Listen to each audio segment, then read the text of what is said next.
Hello दोस्तों, this is Manish Saini and you are watching Unacademy. तो आज हम बात करेंगे इकोनॉमिक्स के नए टेस्ट के बारे में। और आज का जो हमारा चैप्टर है वो है यहाँ पर उद्योग इंडस्ट्री के बारे में। हम यहाँ पर जानेंगे कौन कौन से महत्वपूर्ण क्वेश्चंस हैं, उन सभी के बारे में डिस्कस करेंगे। और ये जो क्वेश्चंस हैं ये किसी न किसी एग्ज़ाम में पूछे गए हैं।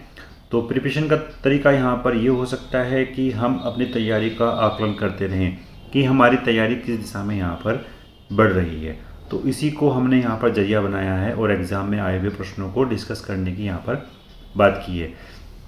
तो अगर आप इस चैनल पे नए हैं तो प्लीज़ सब्सक्राइब करें, अपने दोस्तों के साथ शेयर करें। आप शेयर करते हैं, सब्सक्राइब करते हैं तो हम भी यहाँ पर मोटिवेट होते हैं जानकारी आप तक पहुँचाने के लिए।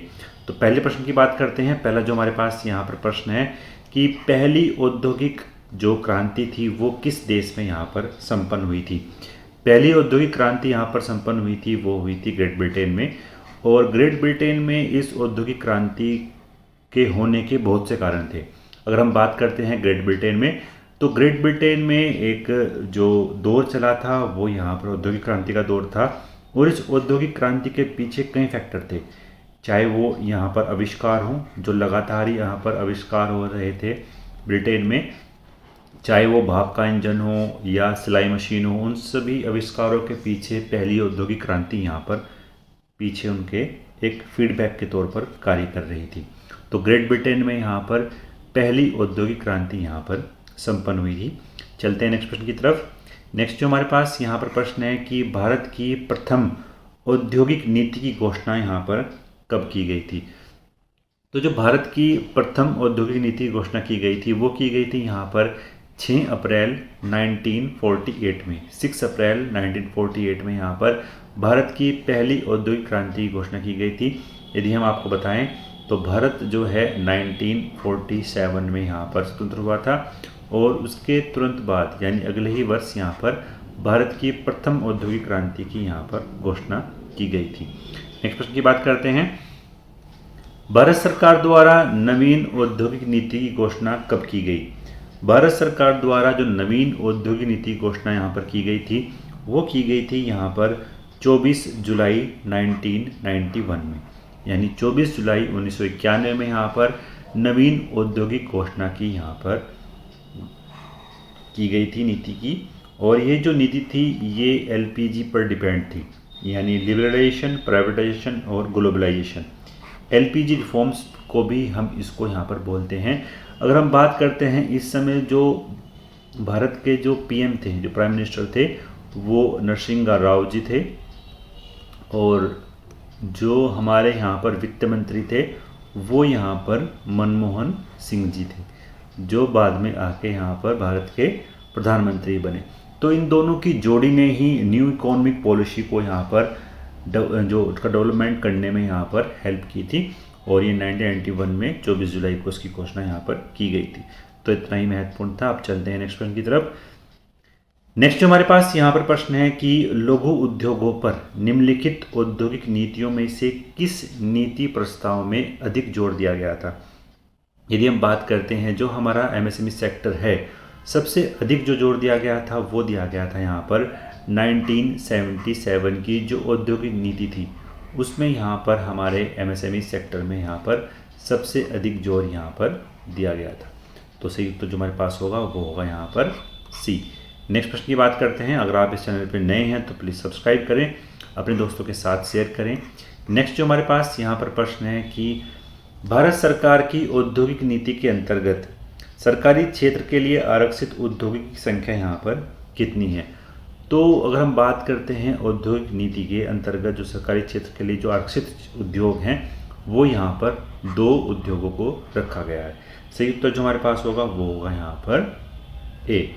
अगर हम बात करते हैं जो यहाँ पर आरक्षित उद्योग हैं, तो एक तो यहाँ पर है हमारे पास यहाँ पर परमाणु, और दूसरा जो है वो हमारे पास है यहाँ पर रेलवे। इन 2 उद्योगों को आरक्षित यहाँ पर रखा गया है। नेक्स्ट प्रश्न की बात करते हैं। नेक्स्ट जो हमारे पास यहाँ पर प्रश्न है कि उदारीकरण और अनियंत्रण की नीति अपनाते हुए सरकार ने अधिकांश उद्योगों के लिए लाइसेंस की अनिवार्यता को समाप्त कर दिया है। लेकिन वर्तमान में अगर हम बात करते हैं ऐसे कितने उद्योग हैं जिनके लिए लाइसेंस की यहाँ पर अनिवार्य रखे गए हैं, तो ये जो ऐसे उद्योग हैं यहाँ पर उनकी संख्या यहाँ पर 4 हैं। कुछ तो आपको यहाँ पर कंसिडर करते होंगे, जैसे आप अगर हम देखते हैं लाइसेंस आपको चाहता है यहाँ पर कोई भी विस्फोटक जो पदार्थ बनाने के लिए, या हम बात करते हैं विस्फोटक चीज़ों के लिए पटाखे वगैरह, वो भी इसके अंतर्गत ही आते हैं। फिर हम बात करते हैं यहाँ पर शराब जो लीकर सेक्टर है वो भी इसके अंतर्गत यहाँ पर आता है। तो ऐसे कुल मिलाकर यहाँ पर 4 क्षेत्र रखे गए हैं। नेक्स्ट प्रश्न की बात करते हैं। नेक्स्ट हमारे पास यहाँ पर प्रश्न है कि किस उद्योग को लाइसेंस की अनिवार्यता से मुक्त कर दिया गया है। तो हम बात करते हैं जो केवल 4 ऐसे सेक्टर हैं जो यहाँ पर रखे गए हैं। तो अनिवार्यता से किसको मुक्त किया गया है, तो वो मोटर उद्योग भी है, air condition, fridge, washing machine, कुछ विशेष प्रकार के यहाँ पर चमड़ा उद्योगों को भी रखा गया है। तो इनमें से युक्त जो होगा वो होगा यहाँ पर इनमें से सभी। सही उत्तर हमारे पास यहाँ पर डी। नेक्स्ट प्रश्न की बात करते हैं। सार्वजनिक क्षेत्र के कितने उपक्रम नवरत्नों की श्रेणी में यहाँ पर सम्मिलित किए गए हैं। तो ऐसे जो नवरत्न हैं वो यहाँ पर उनकी संख्या कितनी है, उनकी संख्या यहाँ पर 14 है। नेक्स्ट प्रश्न की बात करते हैं। नेक्स्ट जो हमारे पास यहाँ पर प्रश्न है कि सार्वजनिक क्षेत्र से क्या तात्पर्य है। तो जो हमारा यहाँ पर सार्वजनिक क्षेत्र है उससे यहाँ पर क्या तात्पर्य है, तो बात करते हैं। तो पहला जो हमारे पास ऑप्शन है कि वाणिज्य एवं उद्योग पर सरकार का नियंत्रण। अगर हम बात करते हैं यहाँ पर पब्लिक सेक्टर के बारे में, तो जो पब्लिक सेक्टर होता है उस पर वाणिज्य व्यापार पर यहाँ पर गवर्नमेंट का नियंत्रण होता है। अगर हम देखते हैं जो सेंट्रल प्लान इकोनॉमी है वो भी इसके अंतर्गत ही यहाँ पर रखी गई है। तो सही उत्तर जो हमारे पास होगा वो होगा यहाँ पर ए। अगर हम बात करते हैं 3 तरह की यहाँ पर इकोनॉमिक्स हैं, तो इकोनॉमी है, एक तो सेंट्रल प्लान इकोनॉमी है, दूसरी जो हमारे पास है वो यहाँ पर है हमारे पास यहाँ पर प्राइवेट, जिसको हम मार्केट इकोनॉमी भी बोलते हैं, और तीसरी जो हमारे पास है वो है यहाँ पर मिक्स इकोनॉमी, जहाँ पर पब्लिक और प्राइवेट दोनों का ही हमें मिला जुला रूप दिखाई पड़ता है। और ये जो स्थिति है ये दिखाई पड़ती है हमें हमारे भारत में। तो इतना महत्वपूर्ण था। अब चलते हैं नेक्स्ट प्रश्न की तरफ।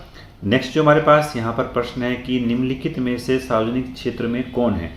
अगर हम बात करते हैं निम्नलिखित में से जो सार्वजनिक क्षेत्र के यहाँ पर कौन कौन सी जो उपक्रम रखे गए हैं, भारतीय उर्वरक निगम भी यहाँ पर है, भारतीय खाद्य निगम भी है, भारतीय कपास निगम भी है और भारतीय जूट निगम भी है। तो चारों ही हैं। सही उत्तर जो हमारे पास होगा वो होगा यहाँ पर डी।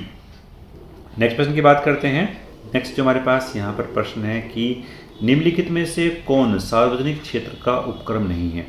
अगर हम बात करते हैं सार्वजनिक क्षेत्र का उपक्रम यहाँ पर कौन सा नहीं है, तो एनटीपीसी भी यहाँ पर सार्वजनिक क्षेत्र का उपक्रम है, सेल भी है और बीएचएल तो है ही। तो टिस्को जो है वो टाटा की है। तो ये जो है एक प्राइवेट क्षेत्र का उपक्रम है, ना कि पब्लिक क्षेत्र का। तो सही उत्तर जो हमारे पास होगा वो होगा यहाँ पर डी। नेक्स्ट प्रश्न की बात करते हैं। सार्वजनिक क्षेत्र के उद्योगों में निवेश का दौर कब से प्रारंभ किया गया। अगर हम देखते हैं जो यहाँ पर निवेश का दौर प्रारंभ हुआ था वो जो न्यू इकोनॉमिक पॉलिसी लाई थी राव सरकार में, उसके बाद से ही हमें डिसइन्वेस्टमेंट का जो दौर है वो दिखाई पड़ता है। तो सही उत्तर जो हमारे पास होगा वो होगा यहाँ पर डी। अगर हम देखते हैं 2 तरह की कंडीशन हमें यहाँ पर दिखाई पड़ती है, एक तो यहाँ पर है निवेश और दूसरा यहाँ पर है निवेश। इसको अगर हम बोलते हैं इंग्लिश टर्म में तो ये यहाँ पर इन्वेस्टमेंट और डिसइन्वेस्टमेंट से संबंधित है। अगर हम किसी उपक्रम में, जैसे हमारे पास एनटीपीसी है, तो एनटीपीसी जाहिर तौर पर यहाँ पर एक पब्लिक वेंचर है। अगर एनटीपीसी के कुछ शेयरों को हम यहाँ पर सेल करते हैं, बेचते हैं, तो वो कहलाएगा यहाँ पर निवेश यानी डिसइन्वेस्टमेंट। इसके कुछ शेयरों को हमने बेचा था।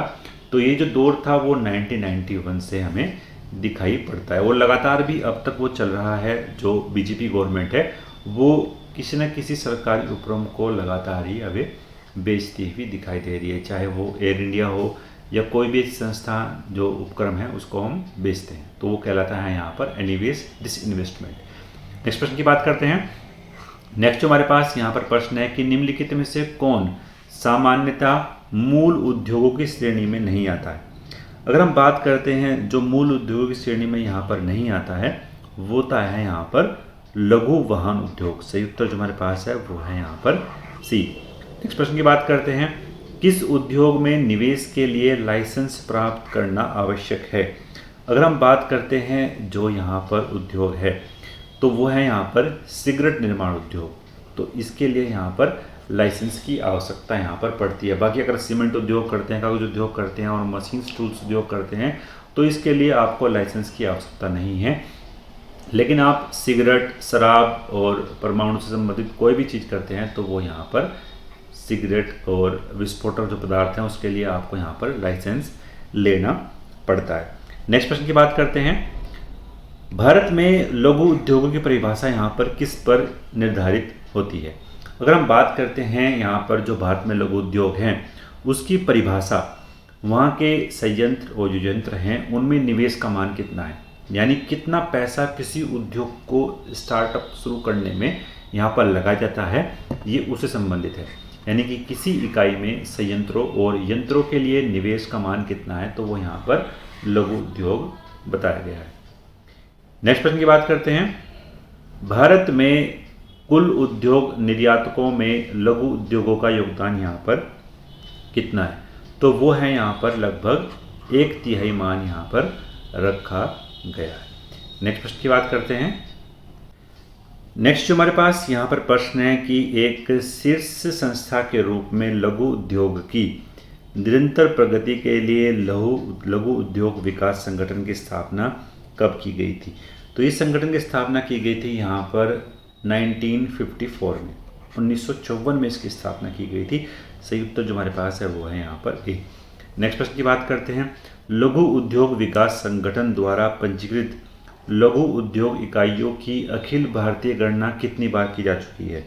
तो ये जो गणना की गई है वो अब तक यहाँ पर 3 बार की जा चुकी है।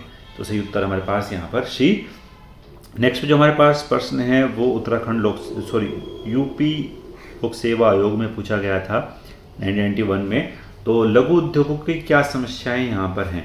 तो जो लघु उद्योग हैं उसकी जो समस्याएं हैं, पूंजी का अभाव भी है और विपणन जानकारी का अभाव भी है, कच्चे माल का अभाव है। सही उत्तर जो हमारे पास होगा वो होगा यहाँ पर डी।